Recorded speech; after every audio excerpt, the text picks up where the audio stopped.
જૂના કપડાઓના બદલામાં નવા વાસણ લેવા માટે કેટલીય કચકચ કરીને શ્રીમંત ઘરની એ સ્ત્રી એક મોટા સ્ટીલના તપેલાના બદલામાં પોતાની 2 જૂની સાડી વાસણ વેચવા આવેલા એ વાસણવાળાને આપવા માટે છેલ્લે જેમ તેમ તૈયાર થઈ. ના મોટા બેન, મને નહીં પોસાય. આવડા મોટા સ્ટીલના તપેલાના બદલામાં મને તમારે ઓછામાં ઓછી 3 સાડીઓ તો આપવી જ પડશે. એવું કહેતો વાસણવાળાએ એ વાસણ એ સ્ત્રીના હાથમાંથી લઈ પાછું કોથળામાં મૂક્યું. અરે ભાઈ, અરે એક જ વાર પહેરેલી સાડીઓ છે આ 2. જો, સાવ નવા જેવી જ છે. આમ તો આ તારા સ્ટીલના તપેલાના બદલામાં આ 2 સાડી તો વધારે જ છે. આ તો હું છું તે તને 2 સાડીઓ આપું છું. રહેવા દો, 3થી ઓછી તો મને પરવડશે જ નહીં, એ પાછું બોલ્યો. પોતાને અનુકૂળ પડે એમ જ સોદો થવો જોઈએ એવું એ બંને વિચારતા હતા અને પ્રયત્ન કરતા હતા.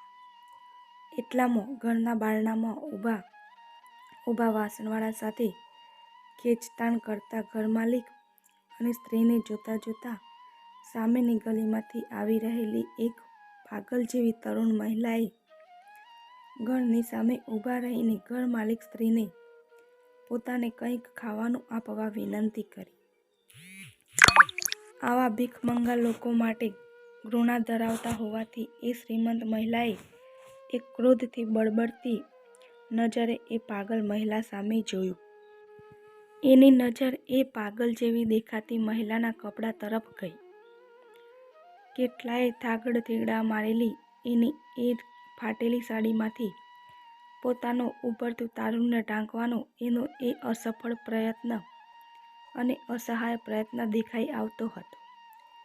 એ શ્રીમંત સ્ત્રીએ પોતાની નજર બીજે ફેરવી લીધી ખરી, પણ પાછી સવારમાં બારણે આવેલા યાચકને ખાલી હાથે મોકલવો યોગ્ય નથી એવું વિચારીને આગલી રાતની વધેલી ભાખરી ઘરમાંથી લાવી એ પાગલ મહિલાના વાસણમાં નાખી અને વાસણવાળા તરફ ફરીને બોલી, હં, તો ભાઈ શું નક્કી કર્યું? 2 સાડીના બદલામાં તપેલું આપો છો કે મૂકી દઉં સાડી પાછી? આ બાબત કશું જ ન બોલતા વાસણવાળાએ એની પાસેથી મૂંગા એ 2 સાડી લઈ લીધી અને પોતાના પોટકામાં નાખી દીધી અને તપેલું એને આપી દીધું અને વાસણનો કોથળો માથા પર નાખી ઝડપથી નીકળ્યો. વિજય મુદ્રામાં એ સ્ત્રી હસતા હસતા ઘરનું બારણું બંધ કરવા ઊભી થઈ અને બારણું બંધ કરતાં એની નજર સામે ગઈ.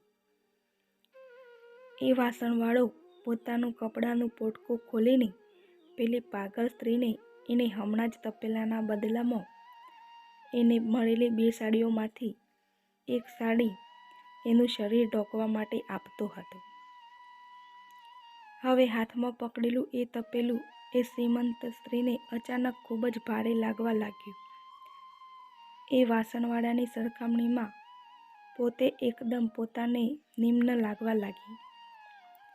પોતાની આર્થિક સરખામણીમાં એ વાસણવાળાની કોઈ કિંમત જ ન હોવા છતાં એ વાસણવાળાએ પોતાનો સંપૂર્ણ પરાજય કર્યો છે એ એને સમજાઈ ગયું હતું.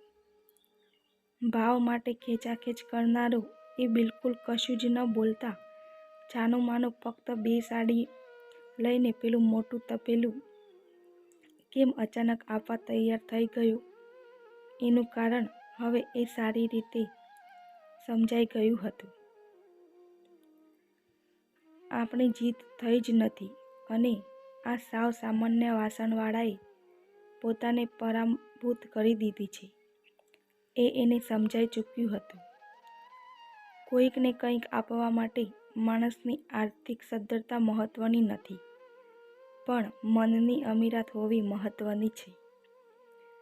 આપણી પાસે શું છે અને કેટલું છે એનાથી કશો જ ફરક પડતો નથી.